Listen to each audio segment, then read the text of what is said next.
Someone asked me a question a little while ago about seeing spirits, demons, ghosts, Bigfoot types, and so on, and even said something about some people claiming that the Bible references aliens. Well, the Bible references aliens 3 times in the word, but not aliens like extraterrestrial aliens.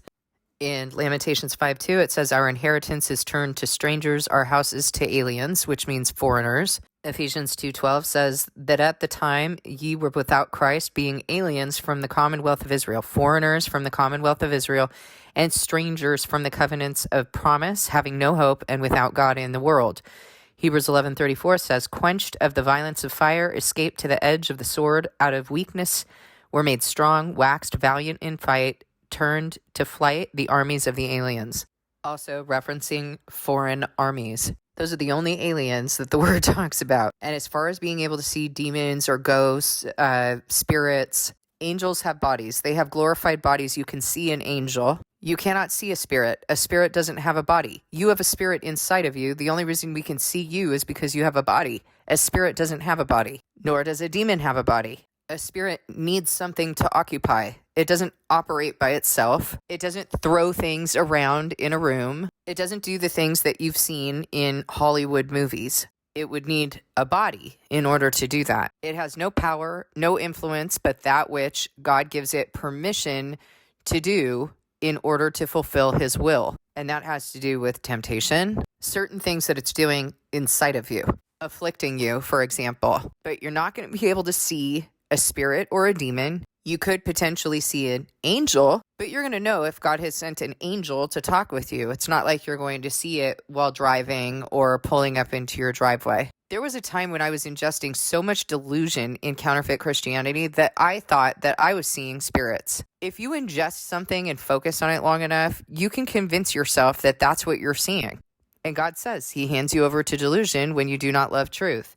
Since I have remained single-minded to the word of God, I don't see these things. I don't even think about them, to be frank with you. I've heard people referring to flies being spirits and demons. There's no precedence for that in the Bible. In terms of Bigfoot and aliens and all of this other stuff, I don't see it in the word. If I thought that that's what I was seeing, I would take it up with God. Because if I don't see it in the word, then what is it and why has God sent it? That would be my question. There's not going to be some sort of zombie apocalypse, Bigfoot apocalypse, all of these things that people theorize are going to happen. The aliens are coming. The gods are coming. Come on. Kind of makes you wonder about that book that Jonathan Cahn put out, The Gods Are Returning, or whatever he says. It's about as foolish and ridiculous as the aliens are coming. What I would say to you, again, is if you think that you've seen these things, then take it up with God. Ask him why he sent it. Ask him what you're supposed to make of it.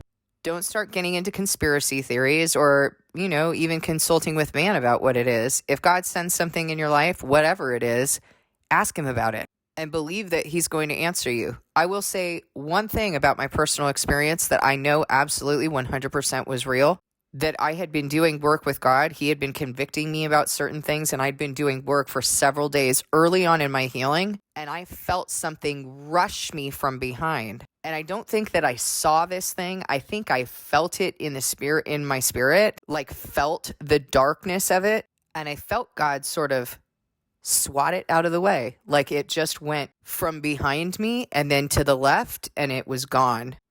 I don't know what that was. I believe that it was cast out of me. Whatever it was cast out of me. Cast out of me and cast out of my presence. And this was at a time when God had been telling me that he was getting ready to bring this out of me. He was getting ready to heal me, and he had been working with me. So that's my one experience that I can tell you was absolutely true.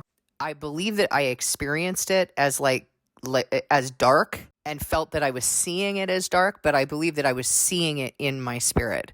That's my only experience with that. I don't see any biblical precedent for seeing spirits. If I'm wrong, feel free to correct me or feel free to share what you are perceiving is a visualization of spirits in the word. There's one example that comes to mind for me that I want to mention.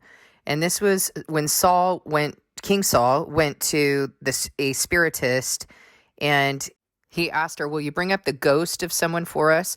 And the woman said, "Why are you trying to trick me and get me killed? You know King Saul has killed everyone who talks to the spirits of the dead."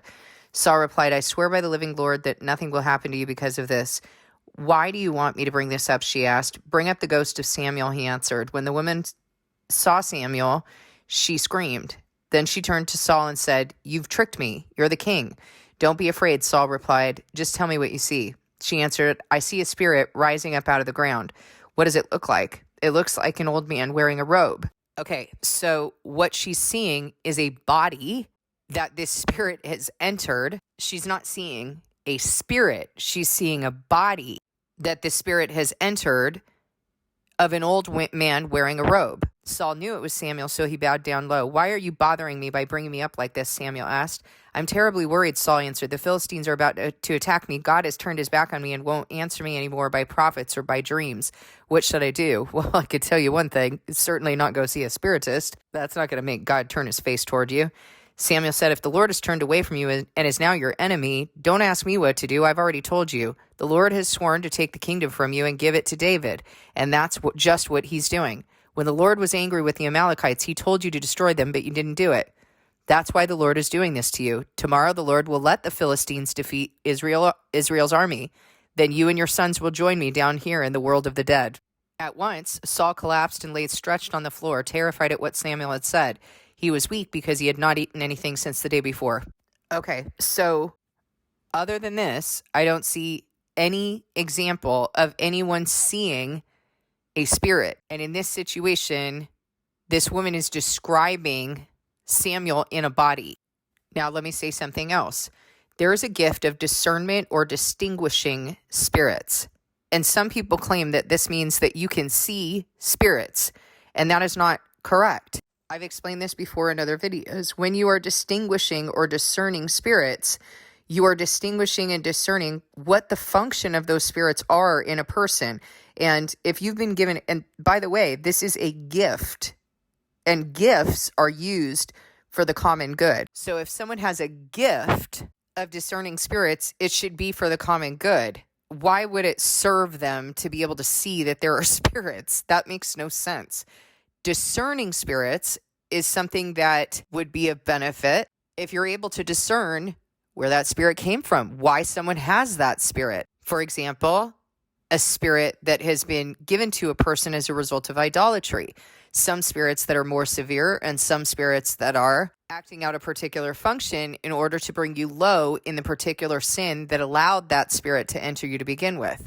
So really what the person is discerning is they are discerning what is the sin that led to this spirit, what needs to happen in order for that sin to be out of your life so that the spirit will be cast out. If a person can distinguish and discern what spirit is occupying a person, then they can help that person to know what they need to address in their life in order for God to cast that spirit out. That's the discerning of spirits.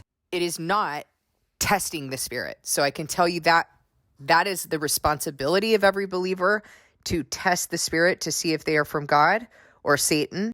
Discerning spirits has to do with spirit possession, and the one who is discerning spirits has been given a gift for the common good.